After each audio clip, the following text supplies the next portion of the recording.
Social media వేదికగా ఈరోజు ముఖ్యమంత్రి చంద్రబాబు నాయుడు గారు కనుపడటలేదు ఆచూకీ ఎక్కడ. ముఖ్యమంత్రి చంద్రబాబు నాయుడు గారు కనపడటలేదు ఆచూకీ ఎక్కడ అని చెప్పి ఈరోజు రాష్ట్ర ప్రజానికం అడుగుతా ఉంది. దానికి సమాధానం ఖచ్చితంగా ఈ ప్రభుత్వం చెప్పాలి. ఎందుకంటే ఈయన ఒక తెలుగుదేశానికి ముఖ్యమంత్రి కాదు, రాష్ట్ర ప్రజలకు ముఖ్యమంత్రి. సో రాష్ట్ర ప్రజలకు ముఖ్యమంత్రిగా ఉన్నటువంటి చంద్రబాబు నాయుడు గారు కనపడకుండా ఎక్కడికి వెళ్లారు, ఆచూకీ తెలిస్తే సమాచారం అందించాలి. ఒకవేళ డీజీపీ గారి దగ్గర సమాచారం లేకపోతే కేంద్రాన్ని అన్న అడుగుతా ఉన్నాం. ఎందుకంటే మా రాష్ట్ర ముఖ్యమంత్రి గారు కనపట్టలేదు, సో ఎక్కడున్నారో సమాచారం అందించండి.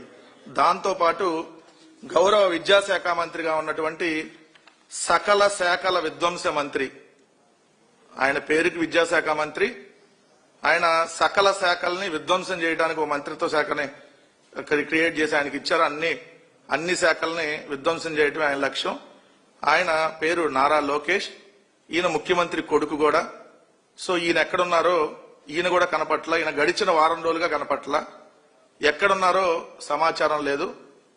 సో అందరూ ఆందోళన చెందుతా ఉన్నారు. ఈరోజు ఏమైపోయాడు చంద్రబాబు నాయుడు గారు, ఏమైపోయాడు నారా లోకేష్ గారు, ఎక్కడికి వెళ్లారు, కనీసం నూతన సంవత్సరం రోజు శుభాకాంక్షలు చెప్పడానికి కూడా అందుబాటులో లేరు అని చెప్పి ఈరోజు రాష్ట్ర ప్రజానికం అడుగుతుంది. కాబట్టి మేము కూడా అడుగుతా ఉన్నాం.